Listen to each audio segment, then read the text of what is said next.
शिशुपाण्डव हुअन्तु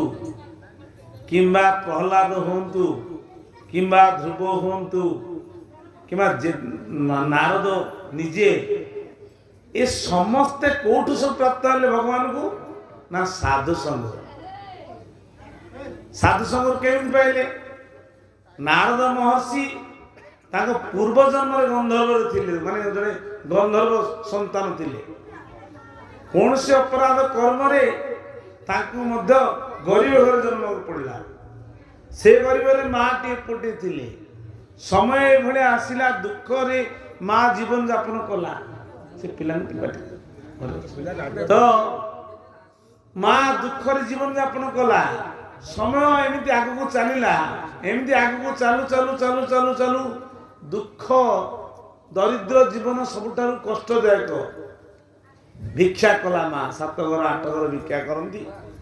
नारद को खुआती निजे भोजन करती एमती हो चतुर्मास आसला चतुर्मास आसा भितर नारद महर्षि छुआ होता साधु मान जो आसती भागवत कथा आपन को साधु मान पाखे बसवा भजन कीर्तन करवा श्रवण करवा हरिकथा शुणा एमती हो मन लगिगला कार नारदंकर मन लगिगला समय आसला साधु महात्मा माने कहले बहुत शुणिलुनि कथा बहुत सेवा कलुनु एबे तू करुथा चतुर्मास्या परिपूर्ण हला आमे जाउछु साधु माने जतल विदाय नहीं गले जे माने जानी नांती अज्ञानी तो बाबाजी पढ़ले भल भावियो जे जे साधु प्रेमी भक्त प्रेमी कहले तुम मो जीवन पड़ला आज साधु महात्मा नाहांती तांग पाखु टी हरिकथा सुनि पारलिनी तांग चरण धोई पारलिनी तांग उच्छिष्ट पाई पारलिनी मन भीतर सब व्याकुल है साधु मान गला परे खाली कांदिला महर्षि नारद को कांदिया देखु माँ मन कष्ट है कहला कहीं कांदुचु अरे बाबाजी मान कौन सबदिन थे से तो आसिले गले आम जी सेवा कले पुणी कौन आसबेनि समय गला चली गले कहले ना माँ से कौन कहले ठाकुर सत्संग विवेक न होई राम कृपा बिनु सुलभ न सोई श्री राम जय राम जय जय राम सीता राम जय जय राम हरि बोल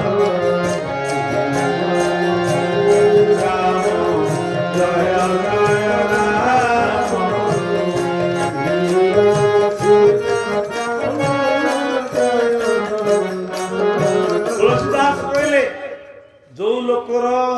केमिति विवेक होनी ना साधु संग कले बिनु सत्संग विवेक न होई बिना सत्संग रे केबे भी कार विवेक होनी जेते चेष्टा तुम जेते प्रकार बही पढ़छ पढ़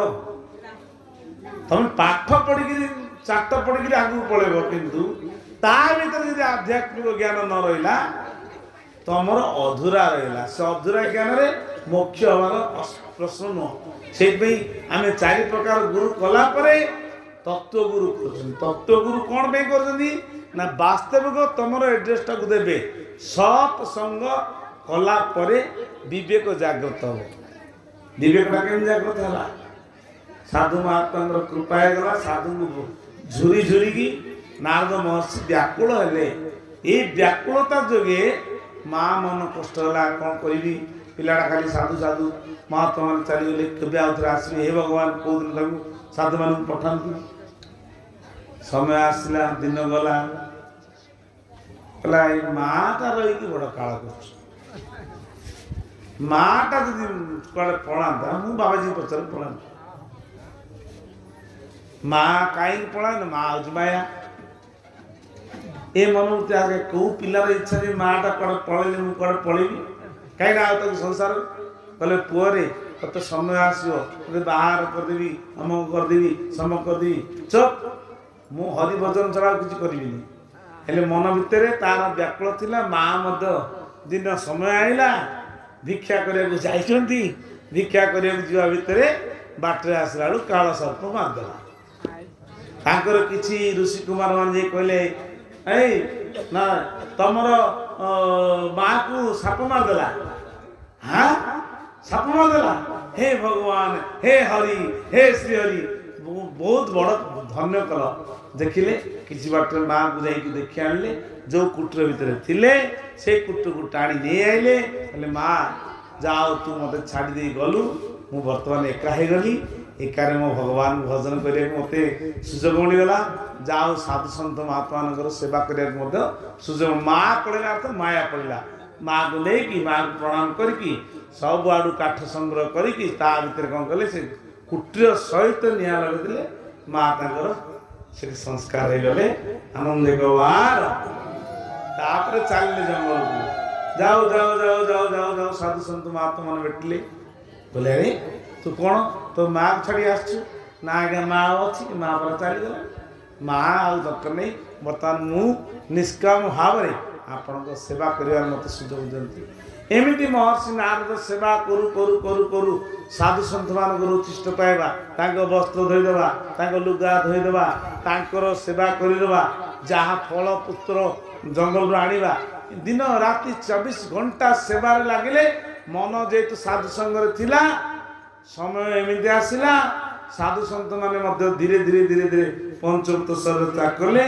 ଏ ସମୟରେ ମହର୍ଷି ନାରଦ, ସେହି ସମୟରେ ପ୍ରଳୟର ସମୟ ହେଇଯାଇଥିଲା। ମହର୍ଷି ନାରଦଙ୍କୁ ଭଗବାନ କ'ଣ କଲେ, ସାକ୍ଷାତ ଦର୍ଶନ ଦେଲେ,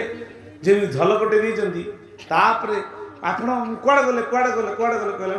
ନାରଦ ଶୀତରେ ମଧ୍ୟ ତ୍ୟାଗ କରିଦେଲେ। ଯାହାକି ଭଗବାନଙ୍କ ନାରଦ ନଥିଲେ, ପରେ ନାରଦ ହେଲେ, ବ୍ରାହ୍ମଣ ପୁତ୍ର ଥିଲେ। ତ ପରେ ମହର୍ଷି ଯାଇକି ଏ ସାଧୁ ସେବା କରିବାର ଫଳଟା କ'ଣ, ଡାଇରେକ୍ଟ ବୈକୁଣ୍ଠପୁରରେ ଯାଇକି ଭଗବାନଙ୍କର ପାର୍ଷଦ ହେଇକି ରହିଗଲେ। ନାରଦଙ୍କୁ ଦେଖି ଭଗବାନ ଖୁସି ହେଲେ। ଭଗବାନ ବିଷ୍ଣୁ କହିଲେ ତୁମେ ସାଧୁ ସେବା କରି କରି ତମ ଜୀବନକୁ ପବିତ୍ର କରିଛ, ଆଜି ତୁମେ ମୋର ମନର ଅବତାର। ଭଗବାନ ବିଷ୍ଣୁଙ୍କର ମନର ଅବତାର ନାରଦ। ଆନନ୍ଦ କୁମାର ଏଇ କଳି ଯୁଗରେ ମଧ୍ୟ ଏଇଟା କୁହାଯାଇଛି, ସେବା ପାଇଁ ମନ ପ୍ରାଣ ମୋର ବନ୍ଧା ଦେଲିଆ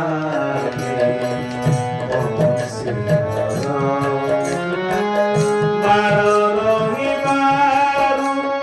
ବେଉସା ନୋଇଲା, କୃପା ନେତ୍ରରେ ଥରେ ଚାହିଁବନି, ଗଙ୍ଗା ଚରଣ ରଖି